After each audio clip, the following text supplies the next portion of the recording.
સમાચાર વિસ્તારથી જોઈશું। રાજ્યમાં વરસાદને લઈને હવામાન નિષ્ણાત પરેશ ગોસ્વામીએ આગાહી કરી છે। આજથી 9 સપ્ટેમ્બર દરમિયાન ભારે વરસાદ થઈ શકે છે। રાજ્યમાં ભારે વરસાદની શક્યતા ક્યાંક ક્યાંક નહિવત દેખાઈ રહી છે। બંગાળની ખાડીમાં બનેલું લો પ્રેશર ગુજરાત પહોંચ્યું છે। દક્ષિણ ગુજરાત, મધ્ય અને ઉત્તર ગુજરાતમાં વરસી શકે છે વરસાદ। સુરત, અંકલેશ્વર, રાજપીપળા અને ભરૂચમાં સારા વરસાદની શક્યતા છે। રાજ્યના મોટાભાગના વિસ્તારોમાં મેઘરાજા બેટિંગ કરશે। પરેશ ગોસ્વામી દ્વારા આગાહી કરવામાં આવી છે। સાથે જ તેઓએ જણાવ્યું કે રાજ્યના કેટલાક વિસ્તારોમાં ભારે વરસાદની સંભાવના વ્યક્ત કરવામાં આવી છે।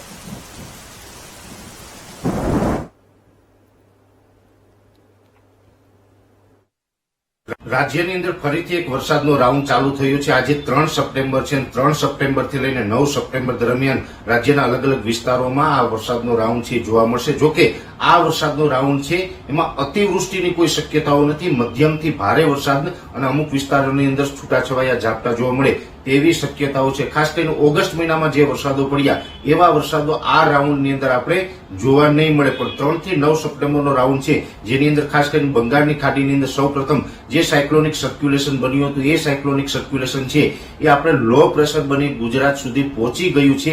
અને આજે 3 સપ્ટેમ્બરથી રાજ્યના અનેક વિસ્તારોની અંદર આની વરસાદની અસર પણ જોવા મળી રહી છે। અને આ વરસાદો છે એ ખાસ કરીને આ જે લો પ્રેશરના હિસાબે જે વરસાદો પડવાના છે એમાં જેમાં વધારે શક્યતાઓ છે જેની વાત કરવા જઈએ તો દક્ષિણ ગુજરાત, મધ્ય ગુજરાત અને ઉત્તર ગુજરાતના જે આ 3 રીજન છે આ 3ની અંદર આ વરસાદની તીવ્રતા થોડીક વધારે જોવા મળશે। એમાં પણ ખાસ કરીને શહેરવાદ જોવા જઈએ તો દક્ષિણ ગુજરાતનું રાજપીપળા, સુરત, અંકલેશ્વર અને ભરૂચ એની અંદર એકંદરે સારા એવા વરસાદો નોંધાશે। લગભગ 4 થી લઈને 6 ઇંચ જેવા વરસાદ નોંધાઈ શકે છે। મધ્ય ગુજરાતની અંદર અમદાવાદ, કપડવંજ, આણંદ, નડિયાદ અને બરોડા જેવા વિસ્તારો છે તેમાં પણ વરસાદની તીવ્રતા છે એ આવનારા 2-3 દિવસ સુધી વધારે જોવા મળે તેવી શક્યતાઓ માની રહ્યા છે। ખાસ કરીને મધ્ય ગુજરાતની અંદર આજે 3 તારીખથી લઈ અને 6 તારીખ સુધી વરસાદની તીવ્રતા વધારે જોવા મળશે। ઉત્તર ગુજરાતમાં પણ ઓલ ઓવર આ વરસાદની શક્યતા સારી રહેશે। એમાં પણ ખાસ કરીને પાટણ, મહેસાણા અને બનાસકાંઠા જેવા વિસ્તારોની અંદર વરસાદની તીવ્રતા છે એ સારી રહે। ત્યાં પણ 4 થી લઈને 6 ઇંચ સુધીના વરસાદો નોંધાય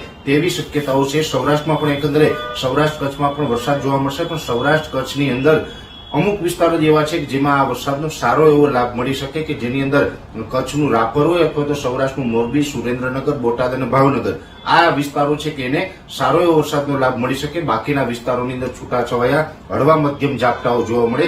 અને ગુજરાતના લગભગ મેં આપને જણાવ્યું એમ કે ઉત્તર ગુજરાત, મધ્ય ગુજરાત અને દક્ષિણ ગુજરાતના જે આ જિલ્લાઓ છે એમાં થોડીક વરસાદની તીવ્રતા વધારે જોવા મળશે। બાકી મોટા ભાગના વિસ્તારોની અંદર હળવા મધ્યમ ભારે ઝાપટાઓ જોવા મળશે।